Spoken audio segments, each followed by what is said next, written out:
La matinale d'Europe 1. Mathieu Béliard. Vous êtes sur Europe 1 et nous sommes avec Gérald Darmanin, ministre de l'Action et des Comptes Publics en direct. Merci de rester pour répondre aux questions de nos auditeurs. Et vous le savez, évidemment, vous le savez, des questions il y en a.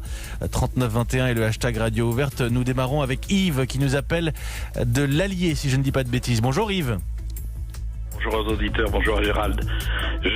Gérald, d'accord. Vous connaissez ou pas du tout? Bon, on se connaît un tout petit peu par Véronique, voilà. Ok. La mère de Ghana, Véronique Pouzadou, la mère de Ghana que je salue. C'est ça. Ok, je vais vous laisser. Et je serai parlementaire, mais bon. Simplement, Gérald, pour qu'on puisse sortir, parce qu'il nous faut de l'économie, je préside un réseau de propriétaires qui font d'hébergement touristique labellisé, et ces propriétaires aujourd'hui ne peuvent pas accueillir, et inversement, l'organisation à la fois association et aussi agence de voyage, agence de tourisme que je préside, si vous voulez, ne sont pas susceptibles d'encaisser de l'argent et donc font du chômage financé par des fonds publics, donc difficulté. J'avais un conseil d'administration hier et j'ai demandé à mes propriétaires de se préparer à l'accueil, avec bien évidemment des précautions pour les gens qu'ils vont accueillir, bien évidemment des précautions pour désinfecter au départ, etc. Mais il faut qu'on soit avec des plans pour agir. C'est pas des professionnels à temps complet, mais ce sont des propriétaires qui ont investi, qui ont dépensé de l'argent, qui font de l'activité touristique. Dans l'Allier, c'est des retombées, à plusieurs millions d'euros, une trentaine de millions d'euros, donc c'est conséquent. Et il faut qu'on soit à vos côtés, mais il faut qu'on ait des instructions précises. Il faut pas qu'on reste bloqué à attendre le 11 mai, et puis qu'est-ce qui se passe? Gérald Darmanin. Alors le ministre du Tourisme, qui est Jean-Yves Le Drian, avec Jean-Baptiste Lemoyne, travaille avec Bercy, avec Bruno Le Maire, sur un plan de reconstruction, de relance, hôtellerie, restauration, hébergement, puisque vous avez raison de dire que les hôtels sont ouverts aujourd'hui. Alors il y a très peu de gens dans ces hôtels par ailleurs, ça ne veut pas dire qu'il n'y a pas de difficulté. Les restaurants sont fermés par décision administrative, et puis il y a l'hébergement, comme vous l'évoquez, effectivement avec plusieurs réalités. Donc n'ayez crainte, dans les jours qui viennent, le Premier ministre, le ministre du Tourisme et le ministre de l'Économie aura l'occasion de rassurer le secteur par ce plan qui permettra sans doute d'une part la réouverture et d'autre part les aides économiques que vous attendez. Oui, bien avant le 11 mai, si j'ai bien compris. Je ne suis pas le Premier ministre, mais je sais qu'il y travaille ardemment. Yves ? Oui, le réseau dans lequel je suis, c'est 48 000 propriétaires en France. C'est de l'activité pour nos campagnes. Et le problème, on peut pas rester figé. Voilà, on est obligé de bouger, on est obligé de vous aider. Et on va prendre des risques minimum, mais il faut pas que notre société de précaution devienne une société d'immobilisme. Voilà. Gérald Darmanin, on va appeler à un tourisme patriotique l'été prochain, non ? C'est sûr que tous ceux qui pourront consommer français quand ils vont au supermarché, notamment lorsqu'ils pourront aller au marché et voir leurs agriculteurs directement, tous ceux qui pourront partir en vacances en France et faire fonctionner l'économie française auront effectivement un petit réflexe patriotique et contribueront à la résolution de la crise. Yves, merci beaucoup. Votre appel depuis l'Allier ce matin au 3921. Puis vous vous rappellerez avec Gérald Darmanin quand vous aurez le temps, évidemment. Jean est avec nous. Cette fois, nous sommes en Indre-et-Loire. Bonjour Jean. Bonjour. Votre question pour le ministre de l'Action et des Comptes Publics. Oui, bonjour monsieur le ministre. Bonjour, monsieur. On a beaucoup parlé effectivement du recours au chômage partiel et le gouvernement auquel vous appartenez n'a pas pris la décision d'interdire les licenciements économiques. Dans mon entourage, j'ai constaté qu'il y avait plusieurs personnes qui avaient été licenciées pour raisons économiques. Est-ce qu'on a un chiffrage, je dirais, au niveau national du nombre de licenciements économiques qui ont été faits dans la période actuelle? Non, je ne l'ai pas, monsieur. Vous savez, on n'a pas voulu interdire les licenciements parce que justement, on a mis en place ce chômage partiel. Je répète que c'est effectivement 24 milliards d'euros. C'est ce que ça coûte aux Français de se substituer à la place, effectivement, ou de rembourser plus précisément le salaire pour les entreprises qui ne peuvent pas travailler. Je crois qu'un chef d'entreprise ne licencie jamais parce qu'il en a envie juste sympathiquement comme ça entre deux rendez-vous. Il le fait parce que sa situation économique est extrêmement difficile et parfois malheureusement ne pourra pas repartir après cette crise du coronavirus malgré les aides économiques que nous mettons en place. Donc on n'a pas voulu interdire ce licenciement évidemment. Par contre évidemment on appelle chacune et chacun à tenir bon, à faire l'appel aux aides versées par le gouvernement, à accéder au chômage partiel. Je le dis à tous les entrepreneurs. quand ils posent la question à la directe, c'est-à-dire à l'administration de Madame la ministre du Travail, sous 48 heures, s'ils n'ont pas de réponse, c'est qu'elle est réputée positive. Et le remboursement de ce chômage partiel, ce que fait l'État en donnant l'argent directement à l'entreprise, se fait extrêmement rapidement. Je crois que c'est vraiment une démonstration que l'État est aux côtés des entreprises et on leur demande effectivement, malgré les grandes difficultés, de continuer à croire dans leur activité. Et le chômage partiel en fait partie. Gérald Darmanin, on a des idées de ce que pourrait être l'évolution de la courbe du chômage dans les prochains mois, années ? Non, c'est extrêmement difficile à dire. Sans doute la France mettra du temps, comme tous les pays occidentaux, à sortir de la crise du coronavirus. Évidemment, dès le 12 mai, on ne peut pas dire que 100% de l'économie sera comme avant. Mais nous espérons, notamment par ce système de chômage partiel, redescendre très rapidement à un niveau de chômage que nous avions connu, même si ça prendra évidemment du temps. Ça tiendra aussi beaucoup, vous savez, des exportations et des importations que nous avons. Nous ne sommes pas un pays seul.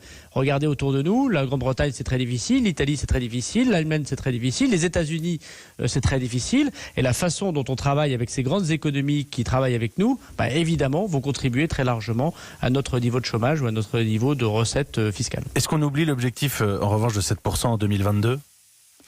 Écoutez, je pense que la crise est bien aujourd'hui, elle vient percuter, en tout cas pendant le moment de la crise, elle vient percuter des évidences ou des annonces. Quand le président de la République a suspendu la réforme des retraites, il l'a évidemment fait dans ces conditions. Et il appartiendra au président de la République de refaire, si j'ose dire, un discours qui nous permettra d'avoir de la perspective, je l'espère le plus rapidement possible, dès qu'on sortira de cette crise. Mais aujourd'hui, on est tous concentrés sur cette crise. Évidemment, sur ce qui se passe en ce moment, comme le sont Laurent, Didier qui nous ont appelé au 3921, les questions sur Twitter de Caroline, de Philippe également. Restez bien sur Europe 1, nous sommes avec Gérald Darmanin, ministre de l'Action et des Comptes Publics.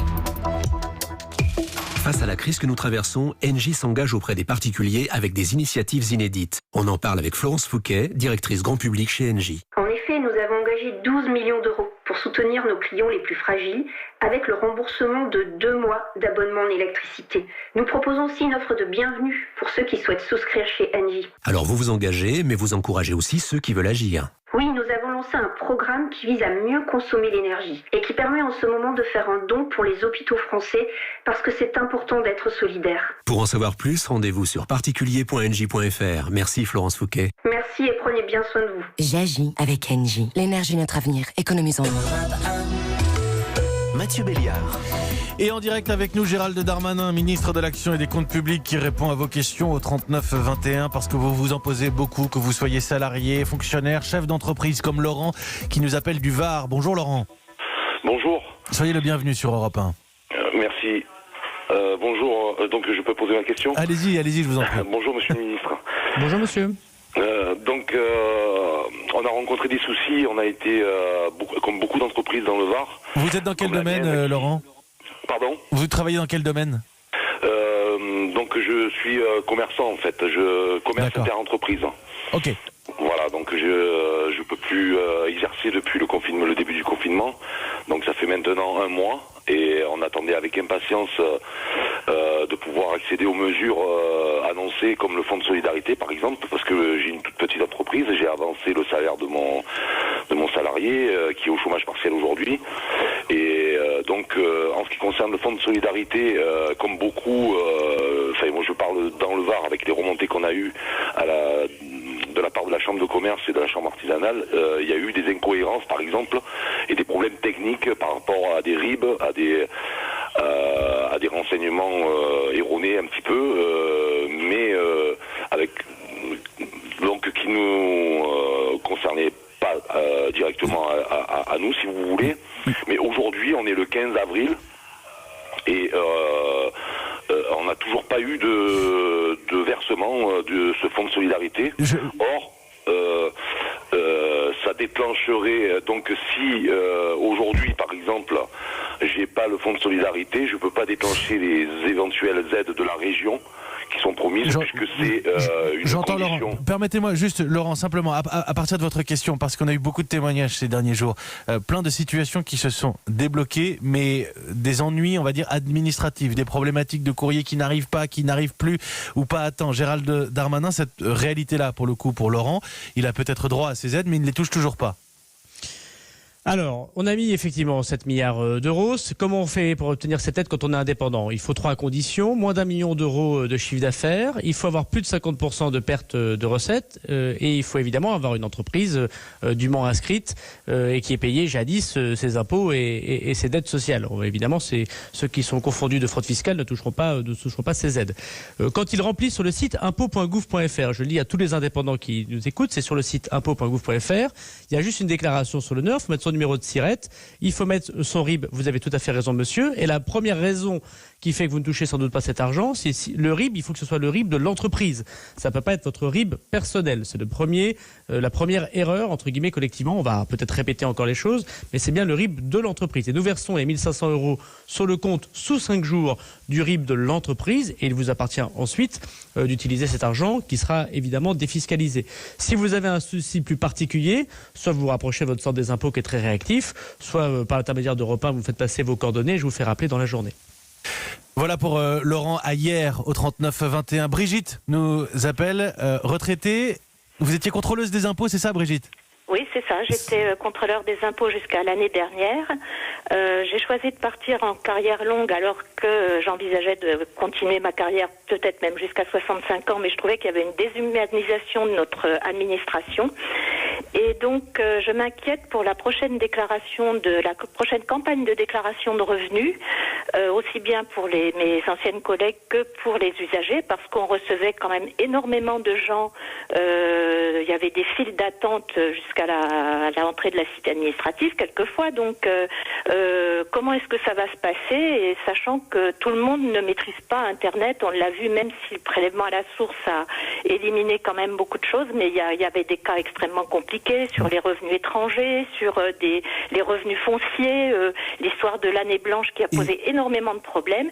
Et donc, par rapport à la distanciation, entre la complexité de notre administration, et puis il y aura bien quand même de la réception physique. Je me demande, c'est inquiétant. Comment ça va se passer ? Non, mais c'est très bien. Oui, c'est effectivement une question qui concerne à la fois les fonctionnaires des impôts et les contribuables, Gérald Darmanin.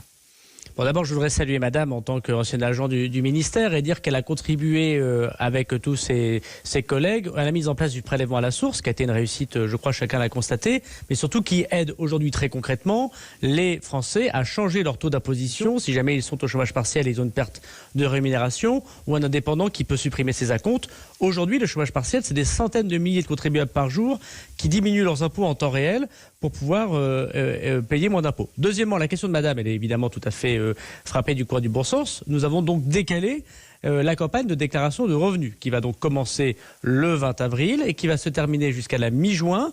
Un mois de plus d'ailleurs de temps de déclaration pour ceux qui vont remplir en papier. Il y en a encore beaucoup, et notamment les personnes âgées ou les gens qui sont dans des difficultés d'accès à Internet. Comme on a annoncé le 11 mai par le président de la République, vous avez compris, donc on a plus d'un mois pour faire la déclaration papier et avoir effectivement des rendez-vous dans des conditions de distanciation. Nous y travaillons avec tous les centres des finances publiques. Je voudrais aussi dire qu'il est très important de faire cette campagne de déclaration de revenus parce que ça crée plein d'aides pour les Français. C'est pas simplement une lobby des agents des impôts ou du ministre. Quand vous faites votre déclaration sur le revenu, ça fait naître vos crédits d'impôt. Il y a plein de gens qui aujourd'hui ont des problèmes financiers, sont très contents d'avoir leur crédit d'impôt en juillet-août. Quand vous faites votre déclaration de revenus, quand vous êtes notamment non imposable, ça vous permet d'obtenir les prestations sociales, de pouvoir donner le document d'inscription à la cantine de vos enfants pour toucher, si j'ose dire, les aides sociales, pour toucher le chèque énergie. Cette déclaration de revenus, elle est très nécessaire pour les contribuables. C'est pour ça qu'elle ne peut pas être reportée ad vitam. Elle se fera évidemment, puisqu'on a rallongé les délais, dans les conditions de mensuétude et d'organisation des finances publiques sur tout le territoire. Et je sais que les impôts le feront de manière extrêmement concrète. Alors très rapidement, 2 questions qui nous sont arrivées, Gérald Darmanin. Caroline nous écrit depuis Tourcoing, une ville que vous connaissez, la prime de 1 000 € qui semble concerner les enseignants qui ont maintenu la continuité pédagogique concernera-t-elle aussi les contractuels qui occupent un poste ? Oui, alors il n'y a pas de distinction effectivement entre les statuts et je laisserai évidemment à chacun des ministres avec Olivier Dussopt gérer son personnel, bien sûr. Nous donnons un outil et chaque ministre, chaque directeur d'administration, chaque maire jugera quels sont les personnels qui ont été en surtravail. Et pardon, Didier qui nous a appelé, qui nous demandait pourquoi ne pas lancer pour financer tout cela, financer toutes ces mesures, ce budget, pourquoi ne pas lancer un emprunt auprès des Français ? Écoutez, le président de la République choisira. Ce qu'évoque monsieur, c'est ce qu'a fait le président Sarkozy, notamment au lendemain de la crise financière. Je voudrais simplement signifier que c'est quand même de la dette. Alors que vous empruntez auprès des banques, que vous empruntez auprès des Français, vous empruntez quand même. Et donc ça ne résout pas les grandes questions des finances publiques qu'on a évoquées tout à l'heure. Je laisserai au président de la République le choix qu'il souhaitera sans doute de pouvoir continuer l'action économique du pays. Merci beaucoup Gérald Darmanin et merci à tous nos auditeurs évidemment mobilisés sur le hashtag Radio Ouverte et le 3921. Le ministre de l'Action et des Comptes Publics qui vous répondait en direct ce matin. On va suivre évidemment le Conseil des ministres auquel vous participez aujourd'hui. Gérald Darmanin en direct sur Europe 1, il est 8h45. Europe 1.